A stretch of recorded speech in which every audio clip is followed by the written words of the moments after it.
Peace, peace, peace, and welcome to another day to labor in the vineyard of the Most High with your brother. Another day to get in the Word to see what the Most High got to serve. Alright, and what we eating on today is more of our history that the Gentiles didn't hid.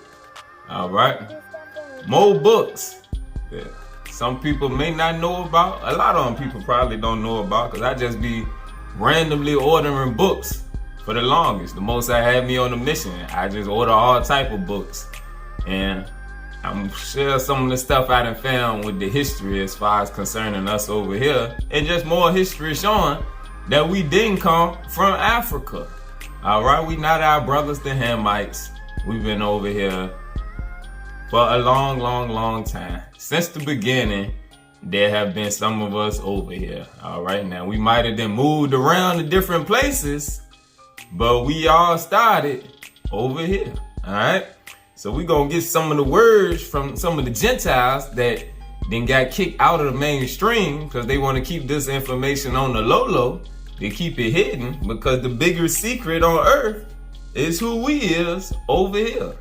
They openly tell everybody we from Africa, but they refuse to tell people that we was over here already before anybody and before the rest of the family up and went to the land called Africa. We was over here to begin with. So let's eat. Let's eat. I'm gonna start in this book right here. It's an old book. This ain't the original cover, but when they reprint some of these old books, they just use generic covers. I'm gonna get the title page. It's by Reuben T. Durrett. It's written by a Gentile. Alright? It's written by one of the Gentiles who the Most High had to tell the truth about our history. And this is the title. This is the title of the book. Traditions of the Early Visits of Foreigners to North America. The first formed and first inhabited of the continents. Alright. I'm gonna get a couple pieces out of here, a couple pieces out of some of the other books, and we just gonna tie these things together. Alright, so I'm gonna start on page 75, chapter 7. America, the first inhabitant of the continents. And we're gonna get some of the words of Thomas Jefferson. It was the belief of the wise Thomas Jefferson that America was the first seat of the human race, and that the Eastern Hemisphere was peopled from the Western. Alright, so this is the words of Thomas Jefferson, one of the so-called founding fathers. Alright, he's saying right here that he believed the East, over there in the land of Africa, Asia, and all that, was peopled from the West. Alright, when we reflect how long we have inhabited those parts of America which lie between the Allegheny and the ocean, that no monument has ever been found in them which indicated the use of iron among its original inhabitants, that they were as far advanced in arts, at least as the inhabitants of the other side of the Allegheny. A good degree of infidelity may be excused as to the new discoveries which suppose regular fortifications of brickwork to have been in use among the Indians on the waters of the Ohio. Entrenchments of earth they might indeed make, but brick is more difficult. The art of making it may have preceded the use of iron, but it was supposed a greater degree of industry than men in the hunter state usually possess. I suppose the settlement of our continent is of the most remote antiquity. I suppose the settlement of our continent is of the most remote antiquity. And this is because he's seen some of the works of the ancient people that lived here or whatnot. And by examining our works and the things that we had accomplished over here and seeing the things that we build and develop, that they come process how people way back then, because a lot of them, the Indians that they ran across at that time, the ones of us that was left, they didn't look at us like we was too highly advanced.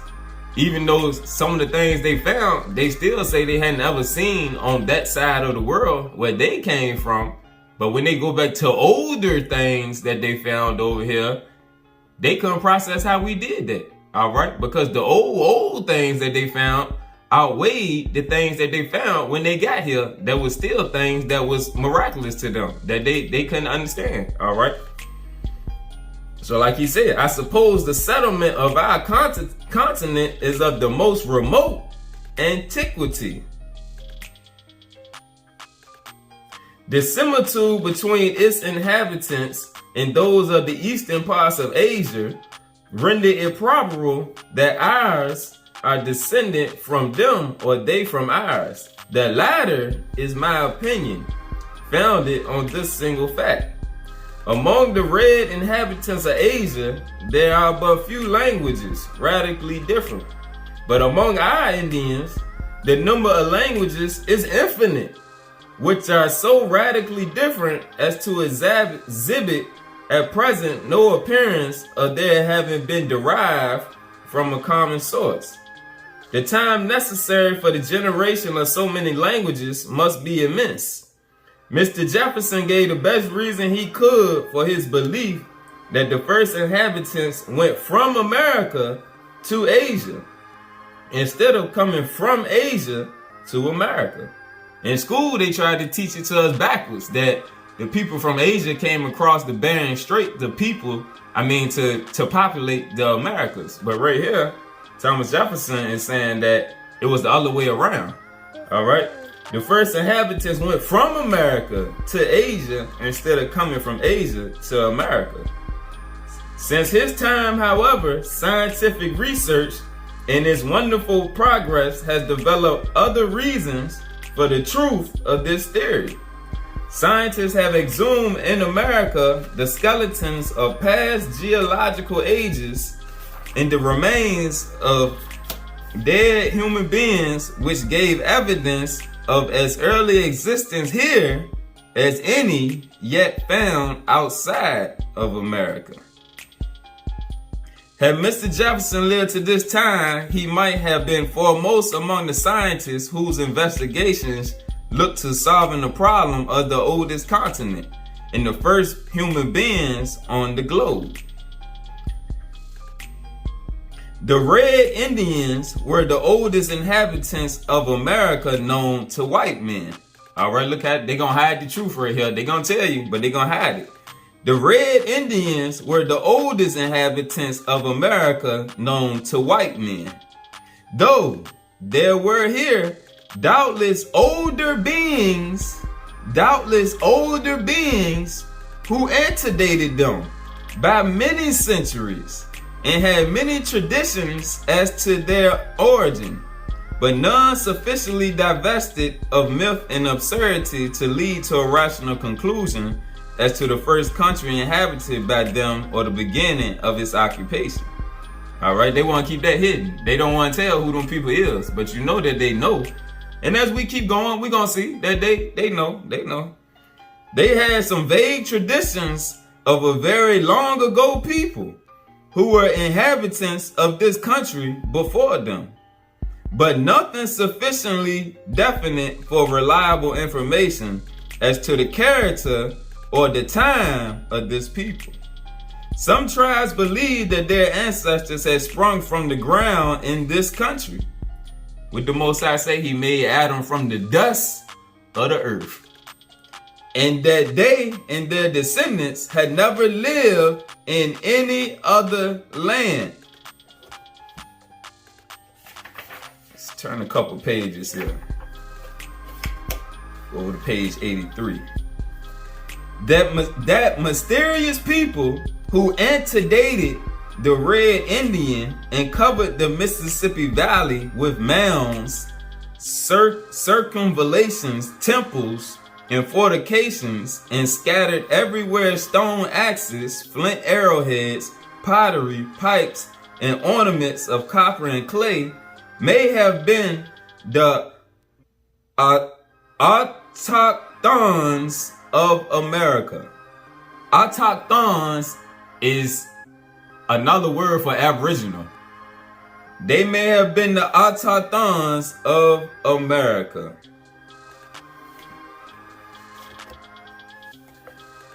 In the midst of these perplexities, we can have no reason to doubt that the power which is said to have created man in Asia might have created him elsewhere. The power, the great spirit which is said to have created man in Asia might have created him elsewhere and placed him in habitable quarters in America before any part of the Eastern Hemisphere was ready for his occupancy.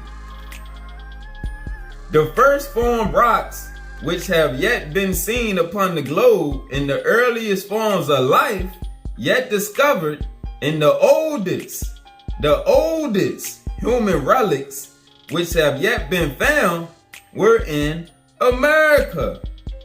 If therefore man first lived and died and laid down his bones in the Western world, before he died and laid them down in the Eastern Hemisphere, why should we look for his origin in the East instead of the West? Why not claim him where we first find his remains instead of troubling ourselves about the time of his coming and the place where he come?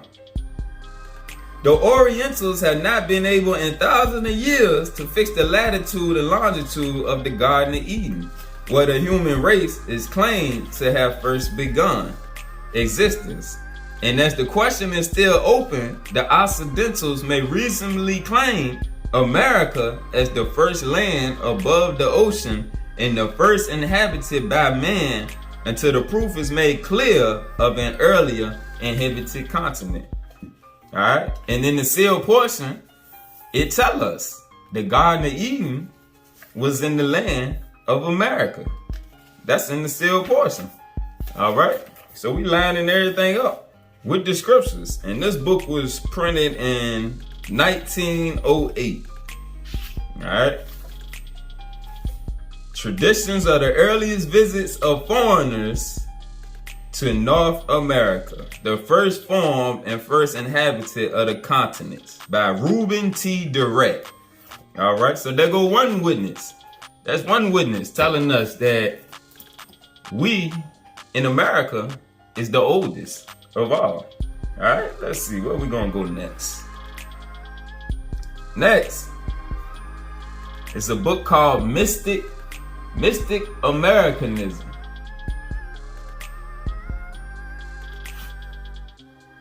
Mystic Americanism.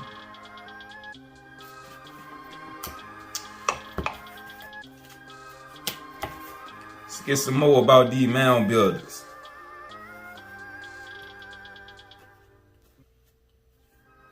Drawing aside the veil of antiquity in America, the mound builders, their works, an ancient and unknown people left remains of settled life and of a certain degree of civilization in the valleys of the Mississippi and its tributaries. We have no authentic name for them.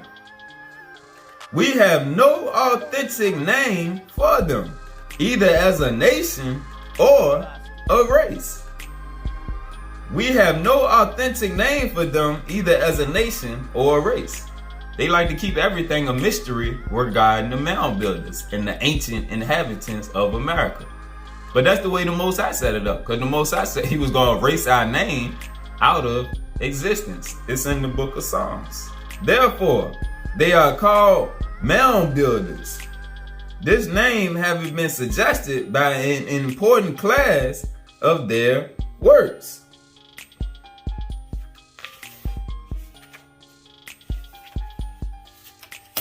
Scroll over. Who were the Mound Builders? They were unquestionably American Aborigines. They were unquestionably American Aborigines and not immigrants from another continent. That appears to be the most reasonable suggestion, which assumes that the Mound Builders came originally from Mexico and Central America. Remember that. We're going to see it in another book. That appears to be the most reasonable suggestion, which assumes that the Mound Builders came originally from Mexico and Central America. If you study the Book of Mormon, them the lands right there that it say we started and spread out from. All right, and we got another book saying Mexico is the home land of the original black man. It explains many facts connected with their remains. In the Great Valley, that most populous settlements were at the south, coming from Mexico and Central America, they will begin their settlement on the Gulf Coast and afterwards advance gradually up the river to the Ohio Valley. Hold on, matter of fact, I got a picture here. I'm gonna read this and I'm gonna show that appears to be the most reasonable suggestions, which assume that the Mound Builders came originally from Mexico and Central America. Hold on here. I got a picture.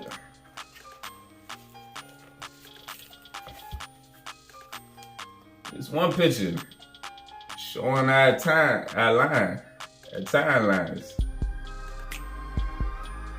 Where the Book of Mormon said we started and spread out.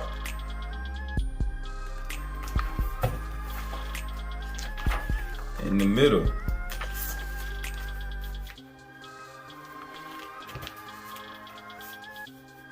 It's a picture of Mexico.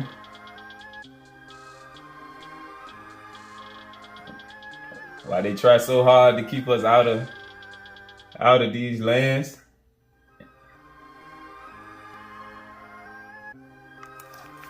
And refuse to tell that we was in these lands.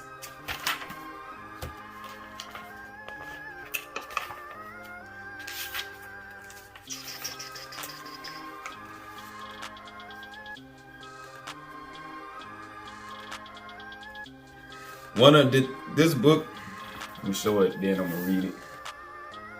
We just free flowing in here, getting some of our history back there in here. One of two focal points of the ancient civilizations of the American Indian is found in the countries now known as Mexico, Guatemala, Honduras, and Salvador.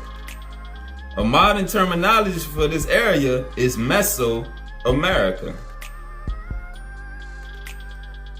All right. And this is a book, Early America, in the Book of Mormon. We're going to get a little something out of this book in a little bit too.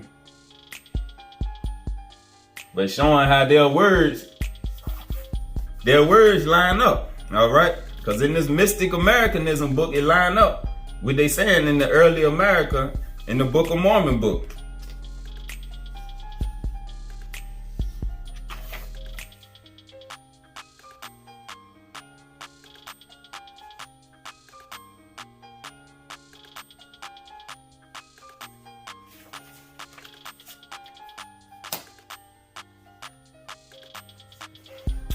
Alright, now let's get another piece of the puzzle here. The oldest of civilizations. Some investigators who have given much study to the antiquities, traditions, old books, and probable geological history of Mexico and Central America believe that the first civilization the world ever saw appeared in this part of ancient America. Again, they believe that the first civilization the world ever saw appeared in this part of ancient America, or was immediately connected with it. They hold that the human race first rose to civilized life in America, which is geologically the oldest of the continents. That line up with the first book that we read, all right? We doing precept upon precept, line upon line from the books of the Gentiles to give us back our history that's been hidden. All the Most High work it out good. The scriptures, and then we go to their words. We line their words up from the ones that they don't want us to read from. They want us to read from the mainstream ones that they promote, that teach us we from Africa. No, let's get the ones they didn't hid and line their words up, book upon book, line upon line, and see how they all line up. And that ages ago, the portion of this continent on which the first civilizers appeared was sunk beneath the waters of the Atlantic Ocean. Usually the engulfing of this portion of the land is supposed to have been affected by some tremendous convulsion of nature, and there is appeal to recollections of such a catastrophe said to have been preserved in the old books of Central America, and also in those of Egypt, from which Solon received an account of the lost Atlantis. According to this hypothesis, the American continent formerly extended from Mexico, Central America, and New Granada far into the Atlantic Ocean, towards Europe and Africa, covering all the space now occupied by the Caribbean Sea, the Gulf of Mexico, and the West Indian Islands, and going far beyond them toward the east and northeast. This lost portion of the continent was the Atlantis. This lost portion of the continent was the Atlantis, of which the old annals of Egypt told so much in the time of Solon, as we learn from Plato. And it was the original seat of the first human civilization, which after the great cataclysm was renewed and perpetrated in the region where we now trace the mysterious remains of ancient cities. All right. And then he got a reference to another guy that had wrote about it. Those desiring to know what can be said in support of this view of ancient America must be read the later volumes of Brasseur de Bourbourg, especially his Quatre Lettres sur le Mexico. All right, so it's saying that this is one of the ones where he got his sources from or whatnot that he used in his writing. All right, and I did a lesson a long while back ago on where I bring out some of the books on Atlantis that correlate with what he said right here. The Atlantis was a part of the American continent, a part of Turtle Island that got sunk in the sea due to their wickedness. All right, due to our wickedness. Because we've been, like we always talk about, the wicked people from the beginning. Because our knowledge and power went to our head. All right. And Lucifer took advantage of it. All right. So that's just a little, something else confirming that us over here was the original people. All right. And that they know we didn't come from Africa. They know that we started over here. All right. But it's hidden in the mainstream. Next, we're going to go to ancient mystic Oriental Masonry. Ancient mystic Oriental Masonry.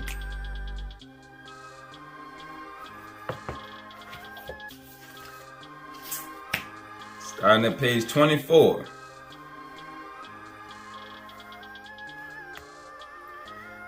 We are not indebted to either ancient Egypt for either religion or masonry, but to America. Again, we are not indebted to either ancient Egypt for either religion or masonry, but to America. All right.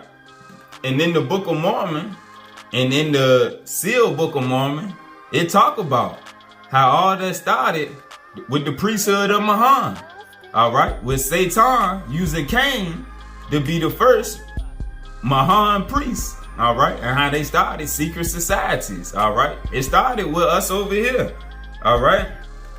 So this is just confirming what's in the Book of Mormon, all right, where it talk about the priesthood of Mahan, all right, and it started with us. It is a fact that at Memphis, Egypt, in the pyramids, under the guidance of the kings, the mystic rites of masonry were worked many thousands of years ago. But at that time, Egypt and the continent of America were one and the same. In America, rediscovered in the 15th century and repopulated in the 17th, was recovered Egypt and the Promised Land. Again, in America, rediscovered in the 15th century and repopulated in the 17th, was recovered Egypt and the Promised Land, or the land of the constellation of the eagle. All right.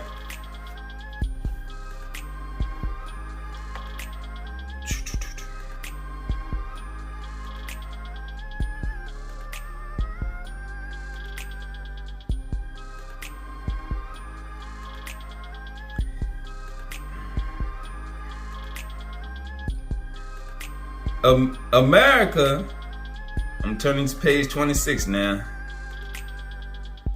The consequent wrecking of the continent of America, when the globe became involved in the consequences of the disorder of the skies, America, known to the mystic as Atlantis, when this ruin befell, was the seat of the greatest empire that has ever existed, and its irresistible armies were terrorizing all Europe and Asia.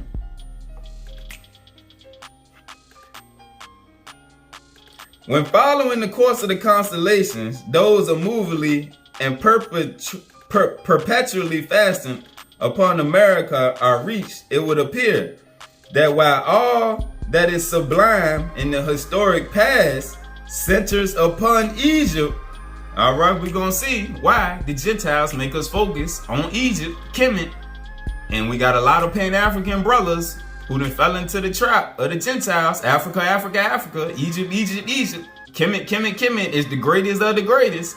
They done set that up.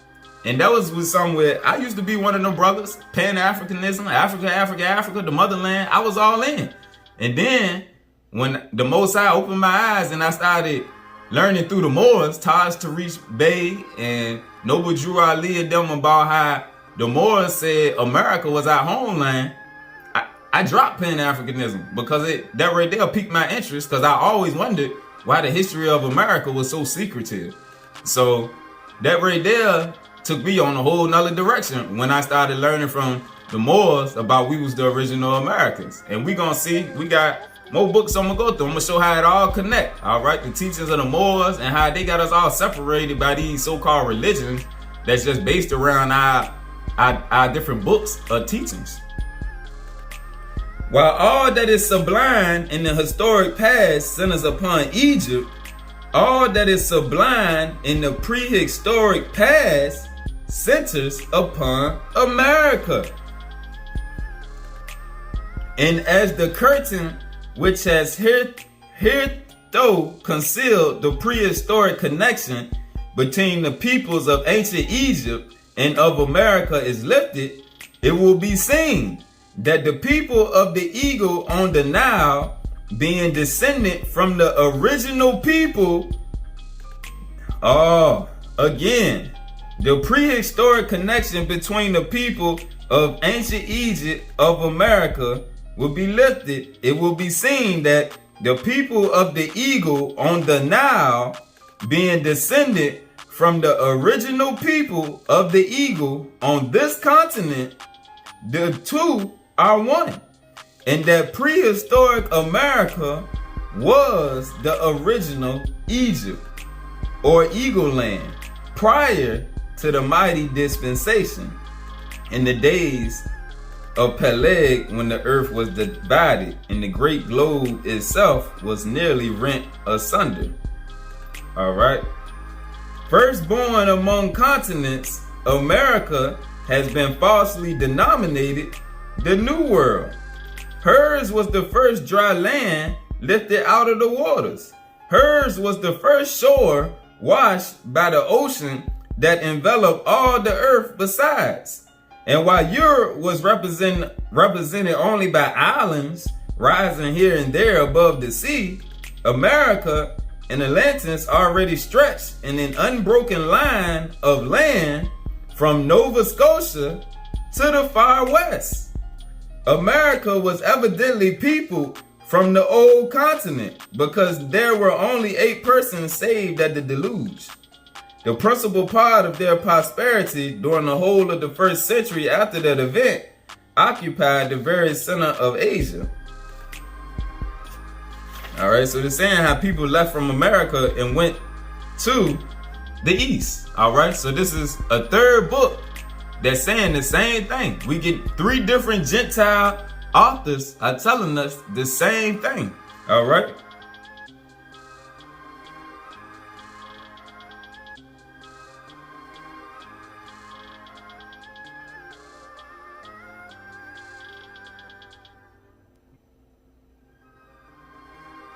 Some have been bold enough to assert that America was not inundated at the deluge and that consequently the Aborigines were antediluvians and the most ancient people on earth, which that last assertion is correct.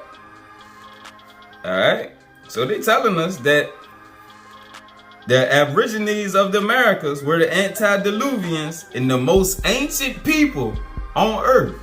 Alright, so we putting Pan-Africanism in the trash. Alright, we just gotta admit that we've been lied to. Alright.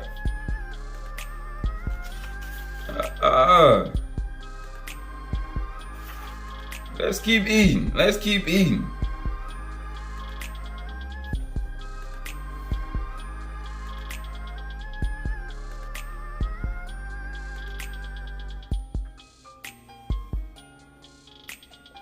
From what people soever Americans descended, or in what manner that vast continent was originally furnished with human beings, it is certain that the first inhabitants brought with them a system of mysteries, which they applied to the purpose of religious worship. And though this system in process of time was almost entirely lost among the scattered tribes which led an erratic life in its deepest wilds, yet many of the truths on which it was founded were preserved in a deteriorated form by the 2 great nations which had planted themselves on each side of the Isthmus of Panama. The people who erected the obelisks in Egypt and covered them with hieroglyphs, who wrapped mummies embalming them with the greatest care, knew more about the pyramid builders than we do today. These majestic, voiceless sentinels, the pyramids with heads uncovered and lifted heavenward, stood there on the broad plain silent and dumb, with no one to explain their origin when Egyptian civilization began. Of this there can be no doubt. The pyramids were built by Atlanteans long centuries before Egypt was a civilized country. And by Atlanteans, they're referring to Americans, because America and Atlantis was united. All right, like we read in the other book, it was united. All right, and I got another video that I did using other books showing how America and Atlantis was one. All right, let's keep eating. Let's keep eating. I'm gonna go to one of my favorite little books, View of the Hebrews, 1825. All right. Another Gentile writer. They combine different things that they learned about us in here.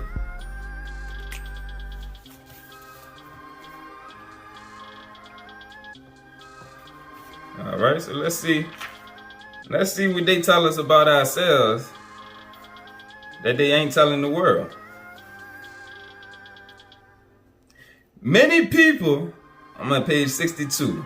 Many people at the time of the first settlement of New England pleased themselves with the conjecture that the Indians in America are the descendants of the 10 tribes of Israel.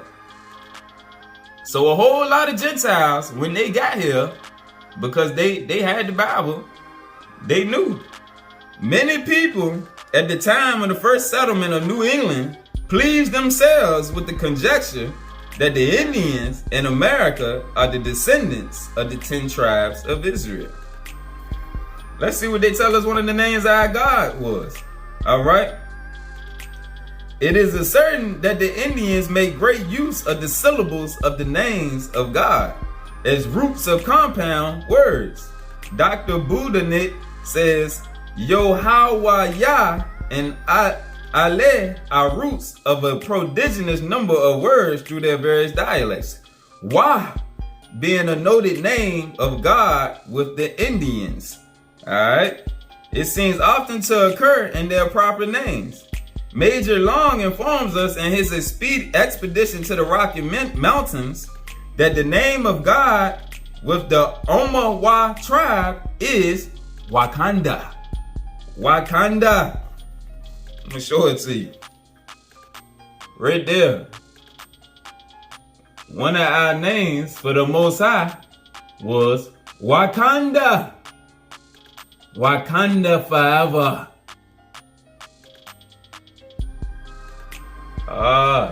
Now we know where they got that name from in the Black Panther movie. All right.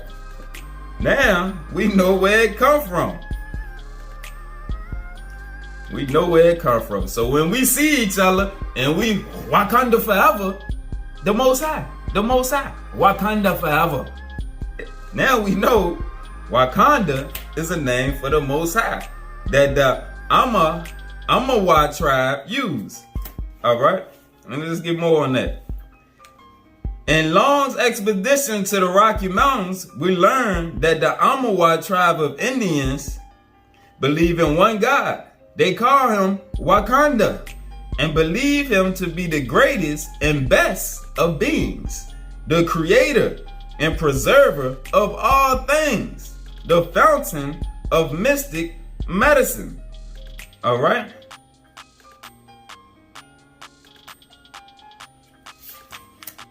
Oh, Wakanda forever.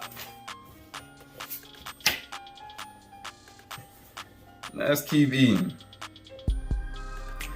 These native inhabitants of South America were of the same origin with the Indians of North America. All right. So what they saying? The ones of us that they found in the south of Turtle Island were the same as the ones of us that they found up here in the north. All right, we was the same breed, the same stock. All right, let's see right here. The celebrated William Penn give accounts of the natives of Pennsylvania, which go to corroborate the same point. Mr. Penn saw the Indians of Pennsylvania before they had been affected with the rude treatment of the white people.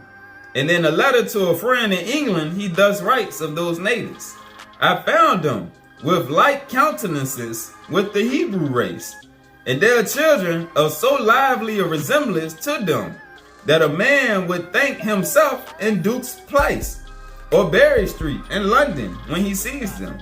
Here, without the least previous idea of those natives being Israelites, that shrewd man was struck with their perfect resemblance of them.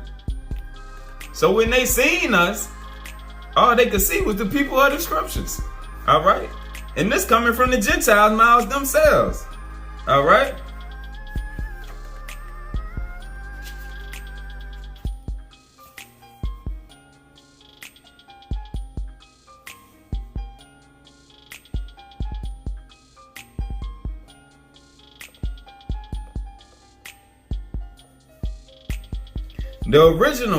The original peaceable and hospitable character of the Indians testifies much relative to their traditional religion as having come down from a divine origin. I might here multiply questions, but shall content myself with two. These I shall preface with the remark that the Indian cruelties to our people have been manifested occasioned by the injuries that they have received from various of our people, And by their own traditionary notions, which they think accord with these injuries, that the white people are out of the covenant of the Great Spirit once made with their fathers, are the accursed people, and may well be exterminated. But let us hear the testimony of Christopher Columbus, as given in Edward's West Indies, relative to the peaceable and hospitable temper of the natives of our land when he first discovered this continent.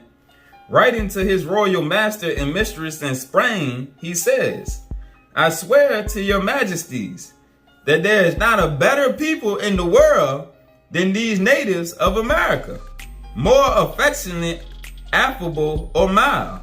They love their neighbors as themselves. They love their neighbors as themselves. So when they say we didn't have the gospel over here, which the Book of Mormon confirms that we did, we knew the two greatest commandments. Love the Lord your God with all your spirit and soul, and love your neighbor as yourself. So what we reading and we just confirming with the scriptures, that is true. He said they love their neighbors as themselves. Their language is the sweetest, the softest, and most cheerful, for they always speak smiling. An old native approaching him with a basket of summer fruit said,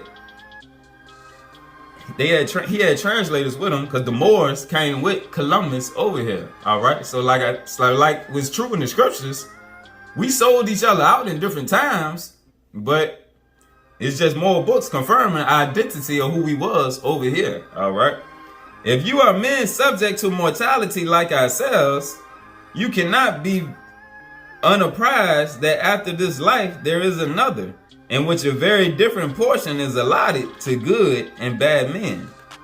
And therefore you expect to die and believe with us that everyone is to be rewarded in the future state according to his conduct. In the present, you will do no hurt to those who do none to you. All right, so this is what one of the chiefs was telling Columbus, all right, and he was quoting it back when he reported to his people, all right, about the condition of the ones of us that he first seen when he came over here, all right, because even though there was plenty of times we was at war with each other, there was also times when we had nothing but peace upon the land, all right.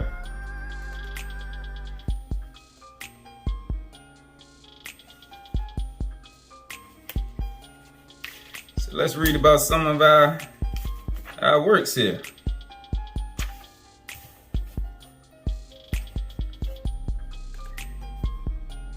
These ancient works, the works that they seen when they got here, continued all the way down the Ohio River to the Mississippi, where they increased and were far more magnificent. They abound at the junctions of rivers in most eligible positions and in most fertile lands.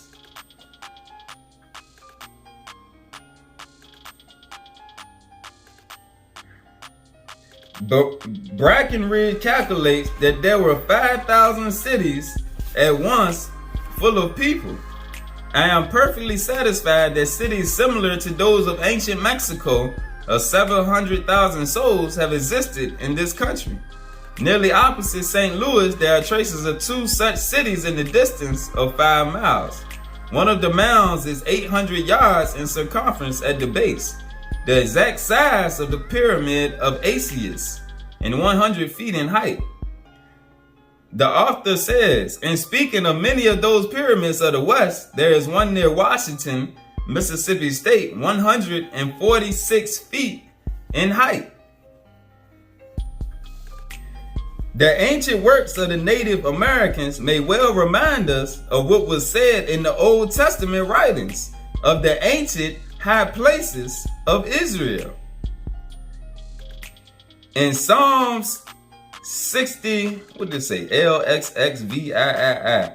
Psalms 50, 60, 70, 5, 6, 7. I guess it's Psalms 78 and 58. For they provoked him to anger with their high places. How abundantly are these noted through their sacred writings? In scores of texts we read of them. Such a king built their high places, such a reformer destroyed them. Such a vile king rebuilt them, such a good king again destroyed them. and so on.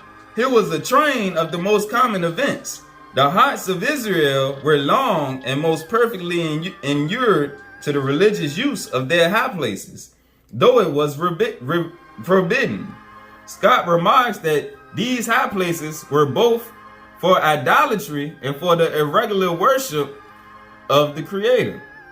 Solomon had used these high places in 1 Kings 3 and 4. All right. And it seems that they had their great high places and their smaller high places, to which that ancient people were greatly attached.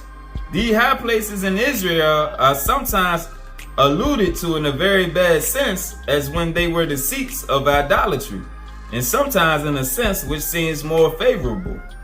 All right.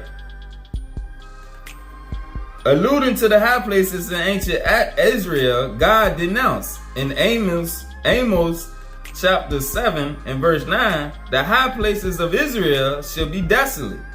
In Jeremiah 12:7, I have forsaken my house, I have left my heritage, I have given the dearly beloved of my soul into the hand of her enemies. It then follows verse 12. The spoilers are come upon all high places through the wilderness. For the sword of the Lord shall devour from one end of the land to the other end of the land. No flesh shall have peace. When this was written, the 10 tribes had been gone from Canaan many years. God had indeed given this branch of the beloved of his soul into the hands of her enemies. The American high places are striking resemblances of the Egyptian pyramids. Consult those in the region of Mexico, as already stated from Mr. Humboldt, and it seems as though they must have been made by the same people with those of Egypt. But the Egyptian pyramids were seen and well known by ancient Israel, and it has been long conjectured that they were built by their laborers during their bondage in Egypt. No other account can more naturally be given of the American high places than that they originated in those ancient impressions. Of the high places near Mexico, the writer of archaeology says the groups of pyramids of Teotihuacan is in the Valley of Mexico. Here are 2 large pyramids surrounded by hundreds of smaller ones, which form square streets with the cardinal points of the compass. These things are much in the style of the Egyptian pyramids. The 2 great Mexican pyramids had on their summits huge statues of the sun and moon, formed of stone and covered with plates of gold, which the soldiers of Cortez plundered. They did not now locate upon their high places their golden calves, but statues of the sun and moon, those brightest visible emblems of their great spirit. The archaeology informs of a pyramid towards the Gulf of Mexico discovered by the Spanish hunters about 30 years ago, in a thick forest as though concealed. For the Indians carefully concealed from the whites whatever was the object of their ancient veneration. All right. So some of our high places, like they speaking on, as we see, they thoroughly knew our scriptures. That's why Columbus knew his mission, and he knew it was for him to come find us. All right. And when they got here, that's how they knew who he was, by the things that we built and by what they seen in the scriptures. Let's see some of the high places.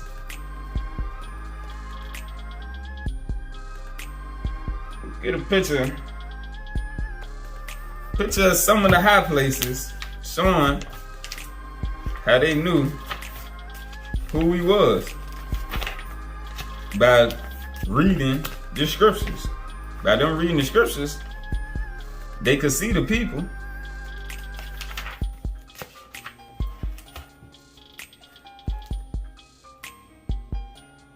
More ancient high places.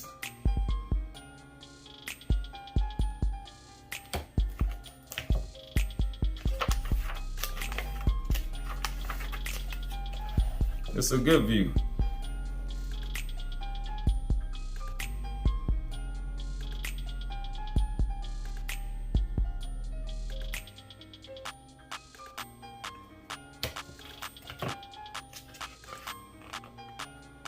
That one from the Temple of the Moon.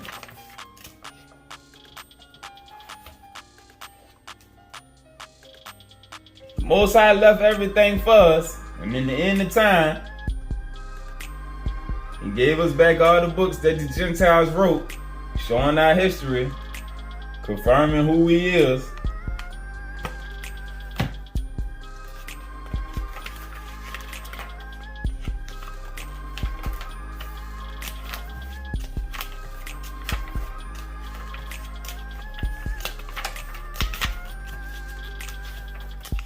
Yeah, that's something that a lot of them don't talk about. Is they didn't hear the history. All right, they didn't cover our history up over here. All right, so that was View of the Hebrews, 1825. Let me see the year this was wrote.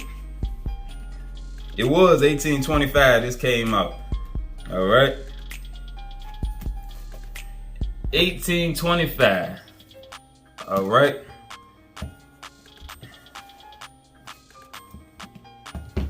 Now, I'm going to go to a book called Ancient Americans, the archaeological story of two continents. Let's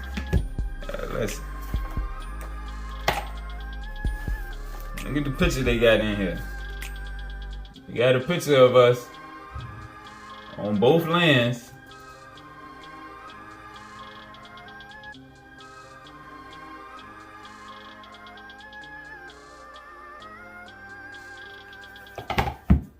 South and the north.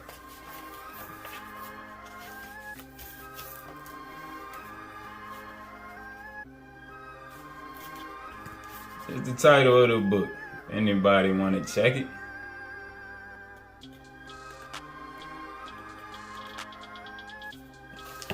Alright, let's see. Go to chapter 12, 171.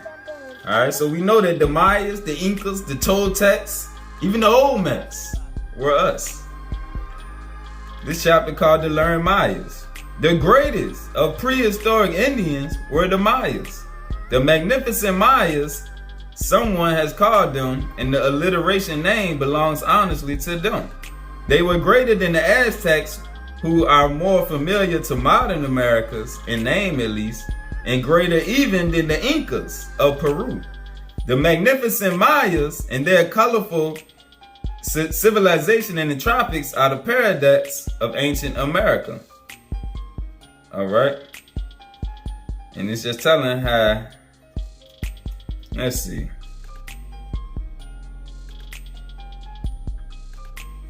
The Mayas chose the lowland. Modern Indians know enough to live in the highlands of the region where conditions are better, but the Mayas chose the lowlands, and in those genuinely tropical surroundings, they developed what may be justly called a civilization. They built it from a primitive condition to a stage at which they possessed the highest scholarly attainments of any Stone Age people in the world. And this is the significant part of the story. They won these attainments alone with practically no help from other tribes. Thus, events took place in prehistoric American tropics which throw into reverse all the reasonable sounding maxims about brain power stagnating in the hot belt of the globe.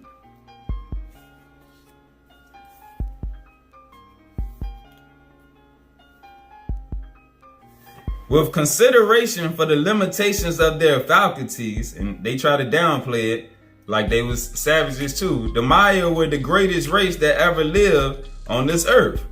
With consideration for the limitations of their facilities, all right? With consideration for the limitations of their facilities, the Maya were the greatest race that ever lived on this earth. In evidence of what these Indians could achieve, Guatemala and Honduras and Yucatan to the north are now dotted over with the ruins of long-forgotten cities, which are lost in the forest and buried in jungle growth. In their day, the cities were veritable pictures in stone. No modern metropolis boasts of such buildings as were built, carved, and painted by Mayan workmen. All right. So again, we have another witness, another Gentile writer showing us Honduras, Mexico, Mesoamerica is what the greatest civilizations started at. All right, not Africa.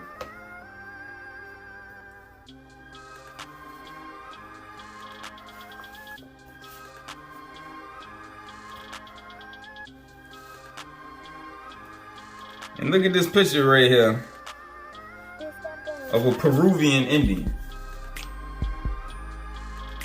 This is a picture of a Peruvian Indian. See the big nose on the brother?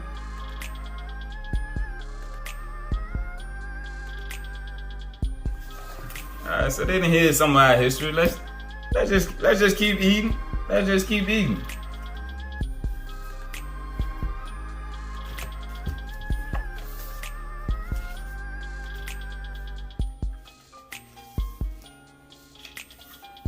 Next, I'm gonna go to Ancient America in the Book of Mormon.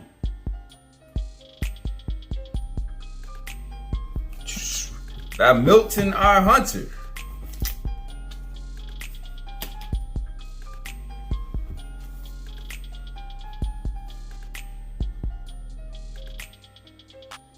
I'm gonna start in Chapter 5, a choice land. All right, and we're going to get into seeing about the Jaredites and who they were, all right?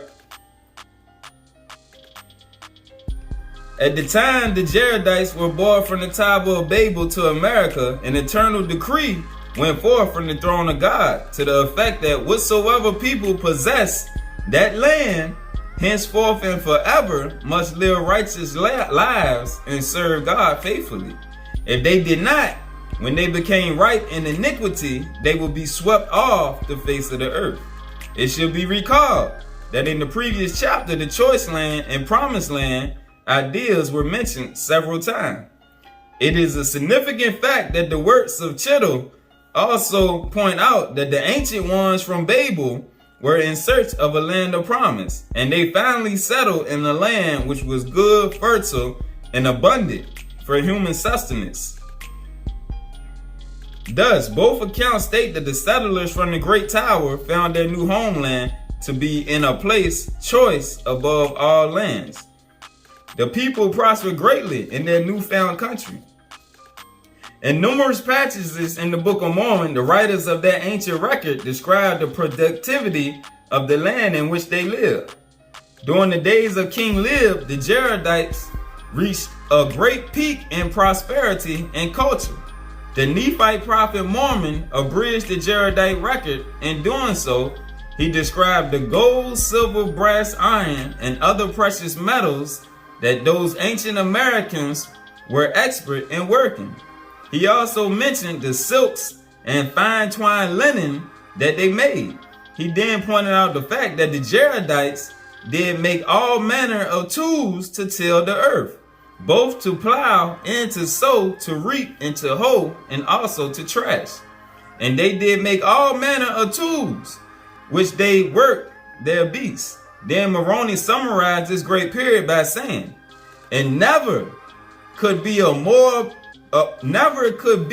people more blessed than they were, and more prospered by the hand of the Lord. And they were in the land that was choice above all lands, for the Lord has spoken it. All right. After the flood, they was the first ones brought back into the Americas. And let's see who they was. This is a book by another Gentile called The Jaredites Were Black. It's a small book. But the Jaredites, we're going to read about them in the Book of Mormon in a second. All right. So the way this book wrote is like a conversation between an older guy, an older Gentile, and two younger Gentiles. All right. So Tom is the name of the older one. Dick and Harry is the younger ones. All right. So right here on page 36, it says, this is Dick talking. Tell Harry what you found out about Jaredite technology. And this is Tom, the older one. The Jaredites fought their last civil war with swords. But at one point in their civilization, they were highly advanced. Harry, in terms of archaeology, who were the Jaredites? Tom, the older one. The Olmecs. The Olmecs. So again, in terms of archaeology, who were the Jaredites? The Olmecs.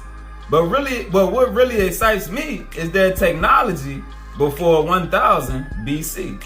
All right. So the Jaredites were the Olmecs, and the Gentiles admit that they were black.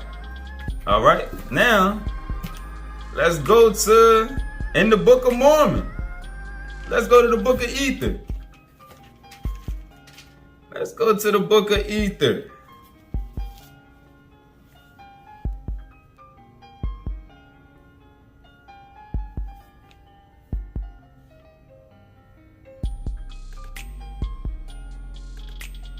See what the Most High told the brother of Jared, from whom the Jaredites come from. Ether chapter 2. Ether chapter 2.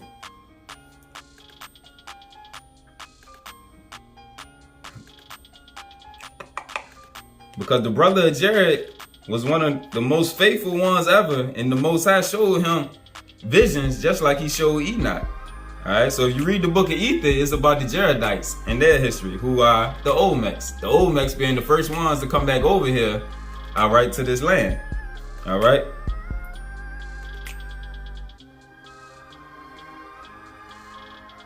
Alright, so they start traveling. They leaving from over there during the time of the Tower of Babel. We're going to start at Ether chapter 2 and verse 6. And it came to pass that they did travel in the wilderness and did build barges, in which they did cross many waters.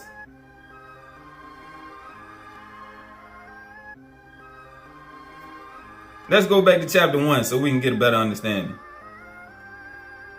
Chapter 1 starting at verse 33. Which Jared came forth with his brother and their families, with some others and their families from the great tower, at the time of the Lord confounded the language of the people, and swore in his wrath that they should be scattered upon all the face of the earth. And according to the word of the Lord, the people were scattered. And the brother of Jared, being a large and mighty man, and a man highly favored of the Most High, Jared his brother said unto him, Cry unto the Lord, that he will not confound us, that we may not understand our words. And it came to pass that the brother of Jared did cry unto the Lord, and the Lord had compassion on Jared. Therefore he did not confound the language of Jared, and Jared and his brother were not confounded. Then Jared said unto his brother, Cry again unto the Lord, and it may be that he will turn away his anger from them who are our friends, that he confound not their languages. And it came to pass that the brother of Jared did cry unto the Lord, and the Lord had compassion upon their friends and their families also, that they were not confounded. And it came to pass that Jared spake again unto his brother, saying, Go and inquire of the Lord whether he will drive us out of the land, and if he would drive us out of the land, cry unto him where we should go. And who knoweth but the Lord will carry us forth into a land which is choice above all the earth. And if it so be, let us be faithful unto the Lord, that we may receive it for our inheritance. All right. Let's go down to verse 43.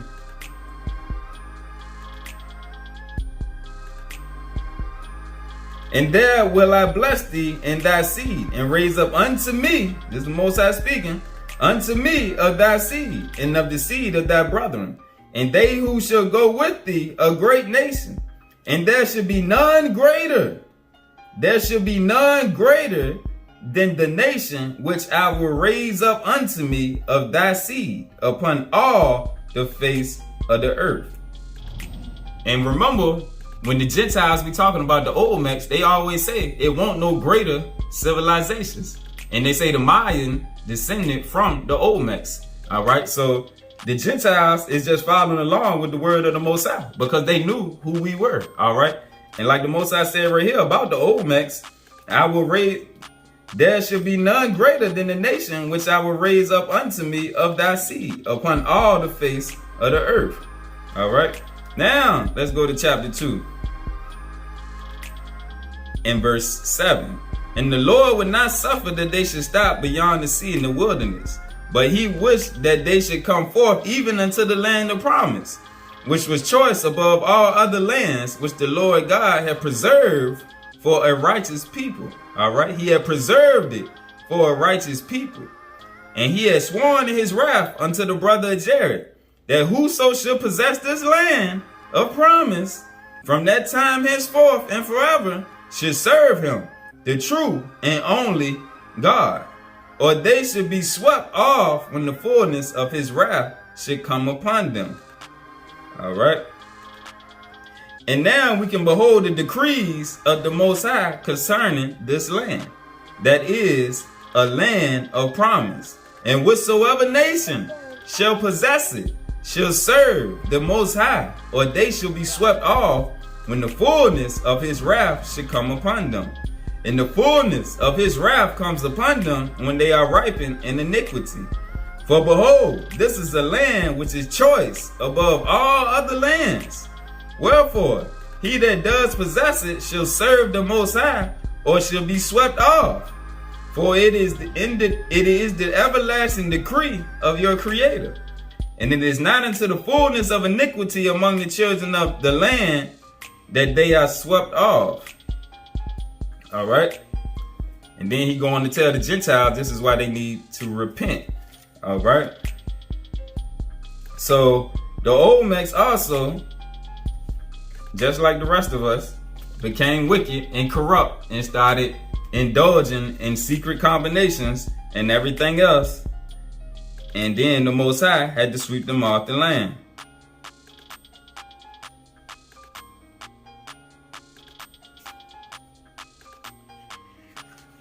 So he had to do them, just like everybody else. And it's all in the book of Ether. If you read the book of Ether, it got the whole story of how he destroyed the Olmecs or the Jaredites, all right, who were large men in stature, all right. So they were giant people also. Next, let's keep eating.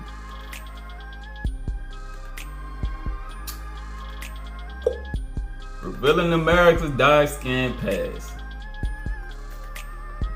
Let's keep eating. The Mound Builders. When the Europeans first arrived to what is now southeastern United States, they encountered a Negroid, often described as copper-colored, culture of people that later became known as the Mound Builders. Mound Builders is a general term referring to the indigenous inhabitants of America who constructed various styles of earthen mounds for burial, residential, and ceremonial purposes. All right. So we seeing who the Mound Builders are.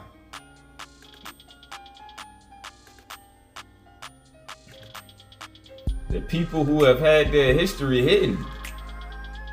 The people whose name changes every few decades.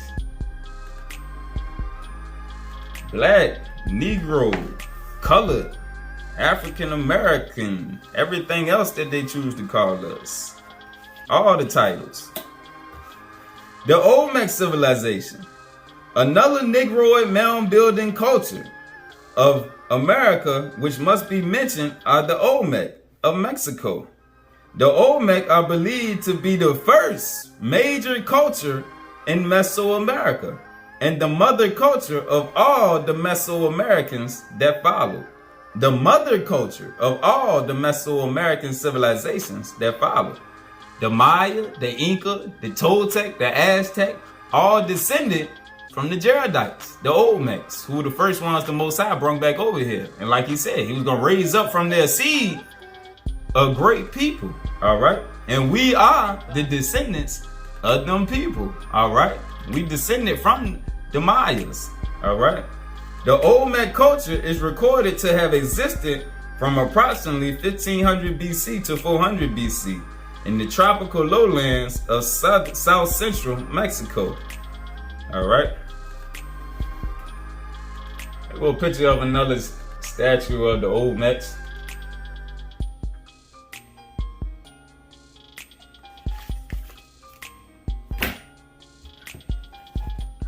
And if you read in the Book of Mormon, it's a part in Mosaic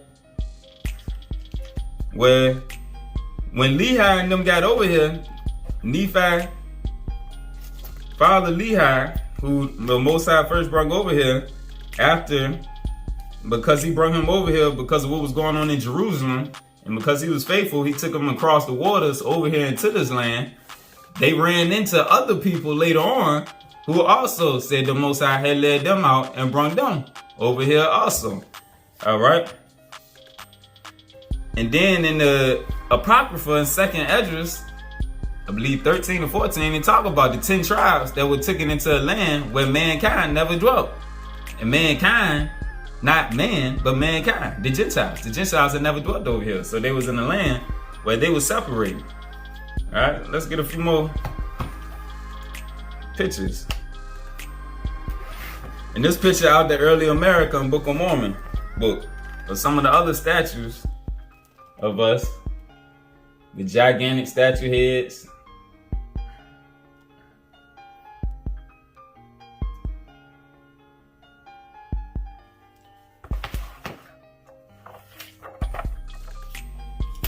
And then in the land of Tula,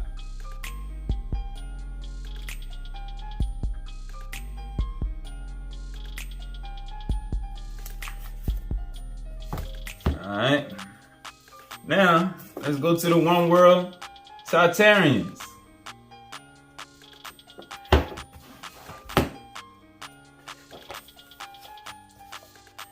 Page 14. The Tartarians were the indigenous people making up the world-renowned Tartarian Empire. 19. Tartarian Native Americans are considered Hebrew Israelites. North American descendants were possessed of an extraordinary divine spirit by which they foretold future events, and that this was transmitted to their offspring, provided they obeyed the sacred laws annexed to it. What the Most High always say, if you obey my laws, my statutes, and commandments, you will be a blessed people upon the land.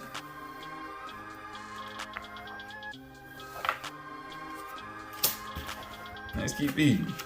Page 28.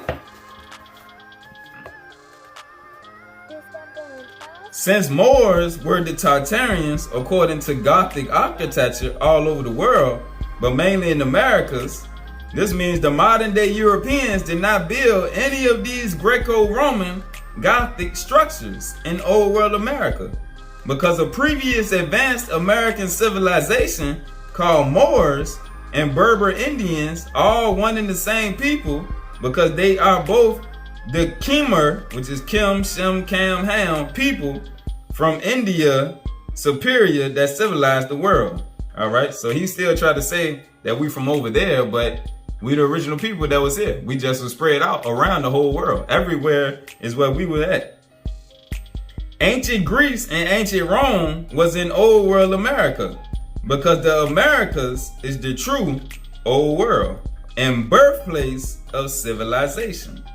Again, ancient Greece and ancient Rome was in Old World America, because the Americas is the true Old World and the birthplace of civilization. The Americas is Atlantis and the origin of the ancient Egyptian civilization. We read that in 3 books at the beginning. All right. America is Atlantis, which part of America sunk. The part that was Atlantis sunk. We read that in a few books in the beginning. And the origin of ancient Egyptian civilization. That's why in the Grand Canyon, all that Egyptian Kemetic artifacts, they cover up and hide. That's why you can't go over there. They don't let us go to see all these things, so we can't make these connections. But in the Grand Canyon, there's a whole bunch of Egyptian relics over there. It's hard for people to understand that everything in the Near East is just a reflection of everything that we had in the Americas. Egypt, yes, including Egypt, because Egypt was a global blackamoor civilization. The Americas is old Egypt, Talmeri. We read that in the first book, the second book that we read. All right. Black people's nobility, as it seems, has been erased out of the official history. All right. They erased all of that. All right. Like the Most High told us they would do. All right. They was going to erase everything pertaining to our history. So Moorish, the title Moorish has two meanings related to navigation skills, mariners, and dark-skinned people, maroon, brownish, or even black. All right. So when you hear about the Moors, because that's when I first started learning about the Americas, listening to Taj Tariq Bey. All right. Talk about the Moors. The Moors. We were the Moors. All right. And I always knew all of it connected somehow, but the majority of us are split up depending on what we studying. Well, if you study in Egypt or Kemet, you don't want to hear about the Bible. And if you studying the Moorish stuff, you don't want to hear about the Kemetic stuff. And if you Islam, you don't want to hear about another piece of the puzzle. But the Most High always showed me, forget the religion, just see what's in the text, see what's in the book that the religion is based around. So my whole thought process was different.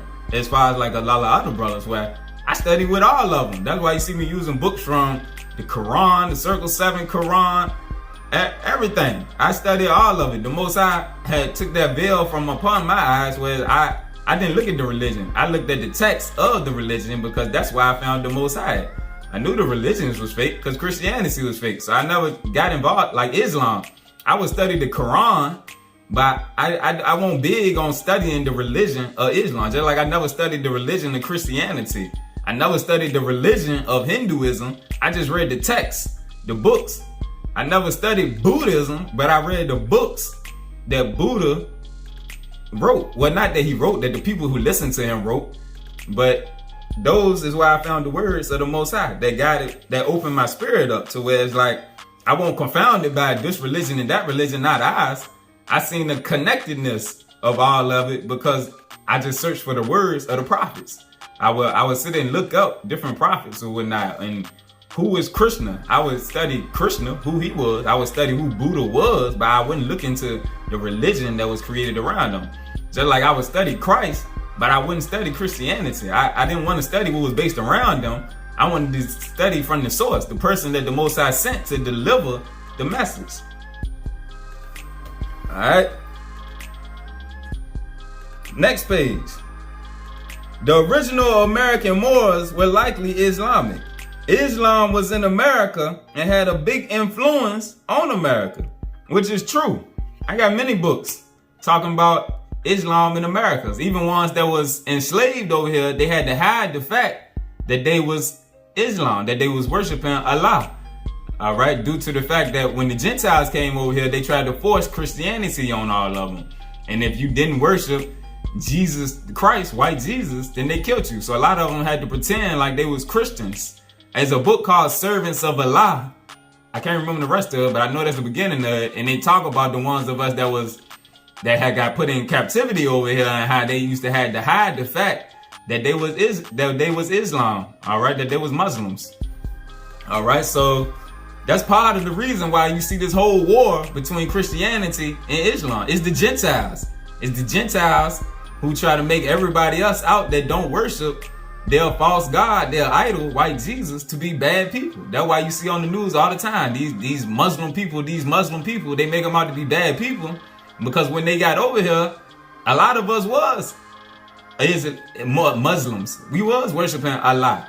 We had a lot of different spiritual systems over here, whereas you might not necessarily worship traditional Islam the way we think of it, but due to your spiritual practices, you will pray to Allah. We have many names for the Most High. All right. Islam was everywhere in the Americas, which is true.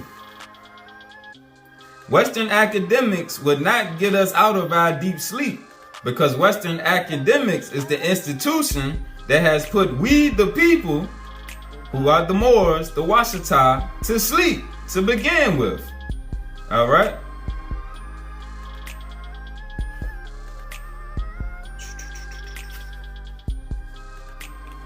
And he go on to talk about dumb diverses and how they use that to, let's read it.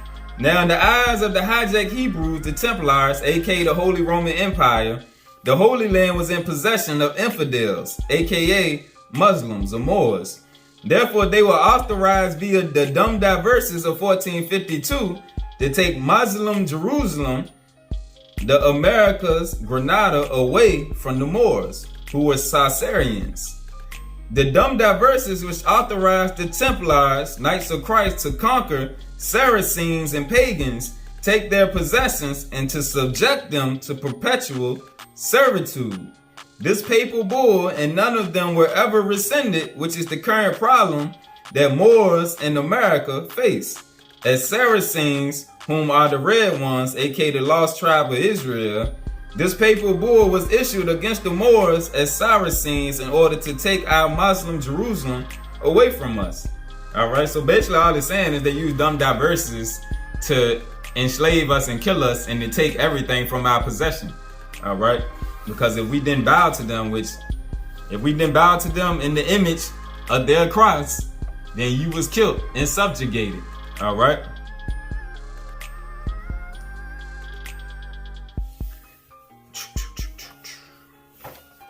Let's keep eating. 75. Another huge NWO lie.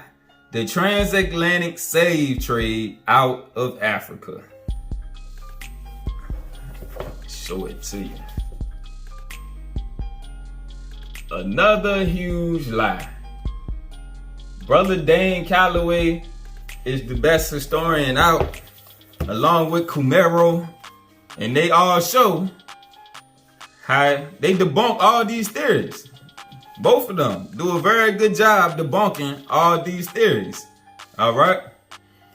Black people are indigenous to the Americans. Alright?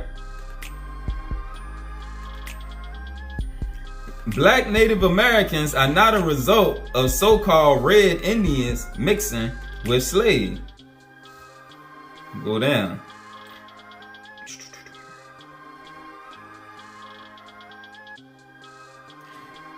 Consequently, Herskovitz crafted the theory that blacks arrived in America from the transatlantic slave trade, which allegedly brought in more than 10 million African slaves. According to the National Archives of Spain and Smithsonian records, there was no evidence to prove 70,000 ships with black Africans ever sailed to the Americas. Melville carried out the teachings of his mentor, Franz Boas, to make the original copper-colored races of the Americas inferior, and the European presence superior before this time. Blacks coming from Africa through the transatlantic slave trade story never existed. Americans were black people, and they were not born here on ships. Instead, they were enslaved right here on their own lands.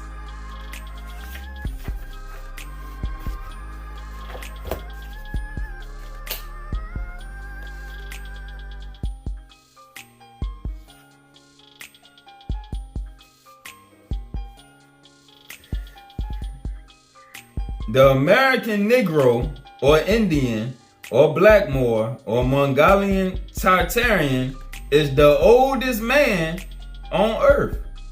The same thing we read through multiple books the other day. The oldest chromosome on earth was found in a man from South Carolina and is unrelated to African lineages.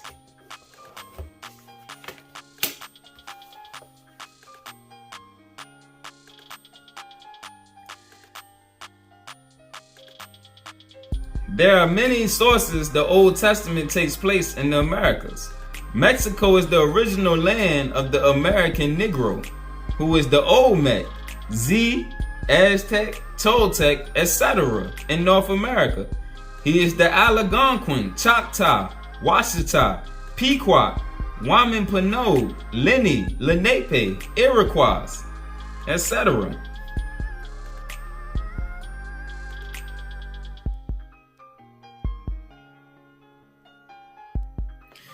It says right here, Columbus was a Portuguese Moor named Salvator Ferdinand Zarco, and many of the European monarchs in Europe were also Negroes who came to America as they were being pushed out of Europe by white European Catholics. The conquistadors were sent to the West Indies to destroy the kingdoms of the blacks and reduce them to servitude and slavery. It was known as Dum Diversas, the doctrine of discovery.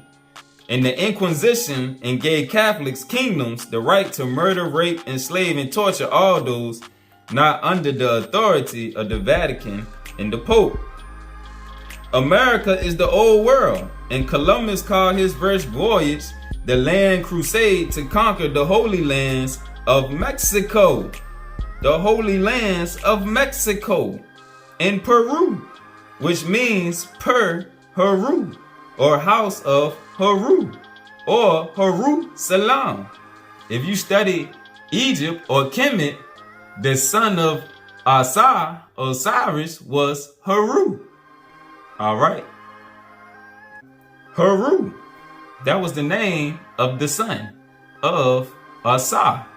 The son of Asa and Aset was Heru. So now you're seeing where it come from.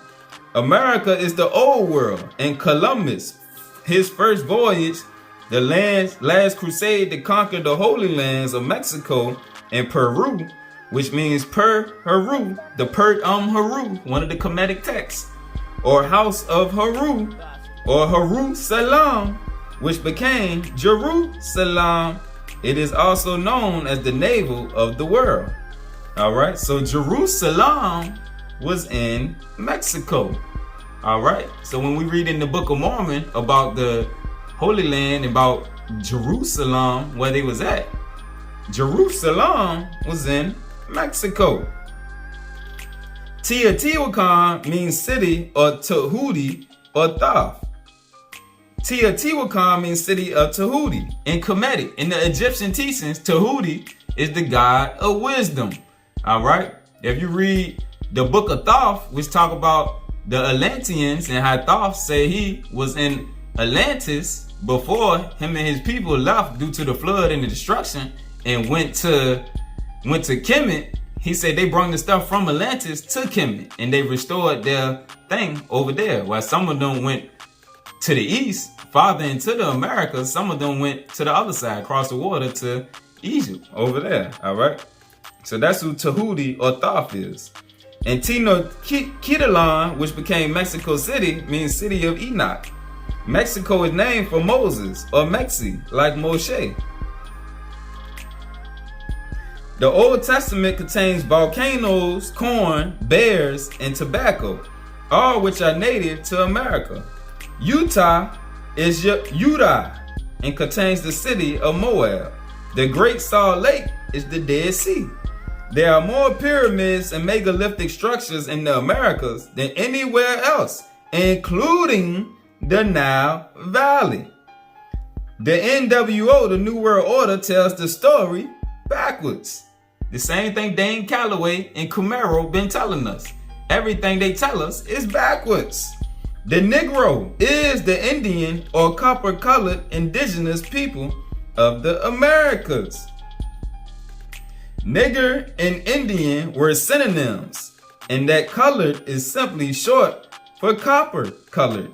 So when they started calling us colored people, they just shortened up the name, all right? Because the Old Western Dictionary say the natives of America are the copper-colored people, all right? So they just took out copper and called us colored. Why do you think they keep changing our titles from Indian to Negro to colored to African American? The black Moor Negro is the most copied man on the earth. It was a movie with Martin when they kept calling him Black or Moor. what is it, the first night, the last night, something like that. It had Martin in it, and they kept calling him Blackamoor.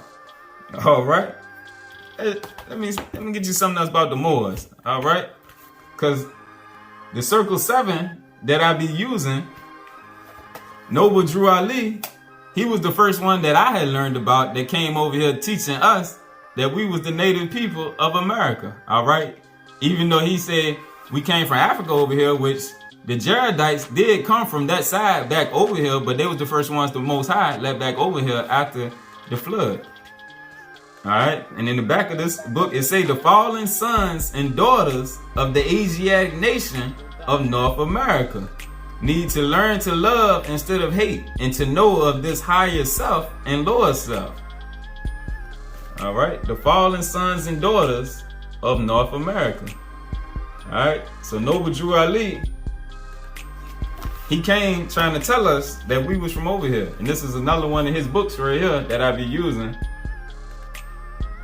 All right, the mysteries of the silent brotherhood of the East. And I read a part of it. Many of the Moors of North America have been misdirected for innumerable generations and were denied access to true world history and about the truth of man. Those who have been denied are by this redeeming forum being prepared for reassociation to the states of mind of their ancient foremothers and forefathers. Thus, aspects of etymology instruction, true anthropology, true geography, the 7 liberal arts, Gnosticism, and an array of hidden truths about the ancient prophets, sages, and the philosophies are herein presented.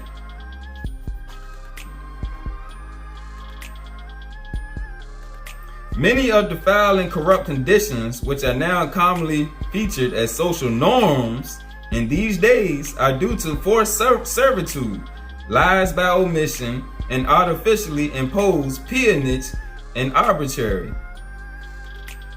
Much of this is due to the fallen Moors in their ignorance adopting the idol god dogmata of the occupying Romans, Europeans, and by the Moors going astray from the ancient and divine principles of their forebearers. This has much to do with the Moors or the Muurs losing their birthrights. And by these violations against truth and against humanity, the rightful people and heirs of the land have been disinherited. They have lost their vast hereditaments and have been artfully denied access to many of the high-cultured ancient teachings of their own foremothers and forefathers. The fallen Moors have not known many of the vital maxims of truth about ancient religion, and have been absent of the beneficial affirmations of the same, as demonstrated in nature. Therefore, one of the most impacting and revealing public statements was made by Prophet Noble Drew Ali, and is herein stated, "I want my people to know the truth, and the divine truth." Noble Drew Ali. This the brother right here, Noble Drew Ali. Prophet Noble Drew Ali. Alright, let's keep eating. Toltecs, Mayans, Aztecs, all were black Moors. All were blackamoors. Let's look at Montezuma.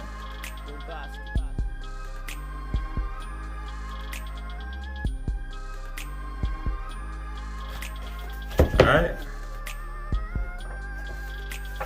So all our history ain't just been hidden.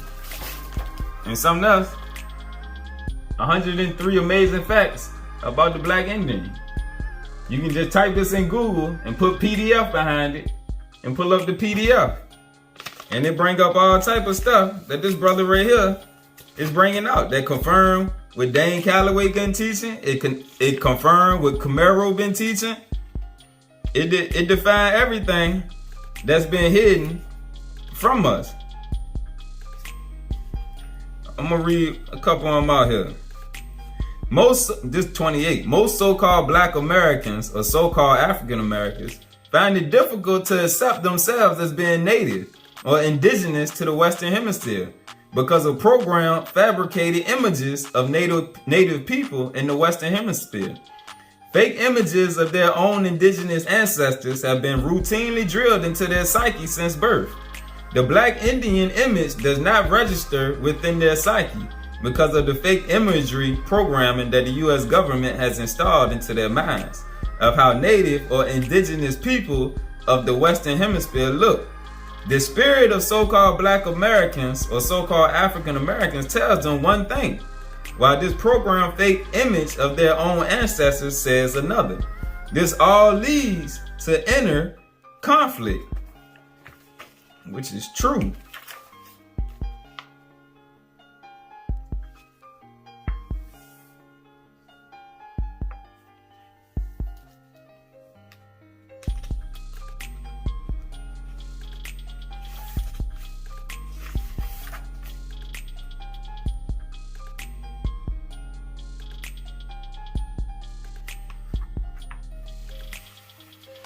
Let's go to 32. This line of what we just read. The term Moor was applied to dark-skinned, brown-skinned, and reddish brown-skinned people who were not only indigenous to Europe, but to West and North Africans. Even Black Indians of the Western Hemisphere were also dubbed with this title. Indigenous Black Celtics, Indigenous Black Britons, Indigenous Black Portuguese, and Indigenous Black Spaniards, all also known as Moors, had a long time knowledge of indigenous people in the Western Hemisphere. These Moors were well informed of the different customs, traditions, and languages of the natives of the Western Hemisphere. These dark-skinned European Moors were used as buffers by pale-skinned Europeans to help colonize the New World. These indigenous Black Europeans, aka Moors, not only solicited the New World to pale-skinned Europeans, but also waged war on indigenous people of the Western Hemisphere, aka Indians. Certain Black indigenous Europeans, aka Moors, that went under such titles as clergymen and European nobility, shared a common consciousness with the pale-skinned Europeans. That common consciousness being that the indigenous people of the Western Hemisphere, aka Indians, were untamed, heathen savages. Certain Moors helped to navigate Christopher Columbus's voyage to the New World.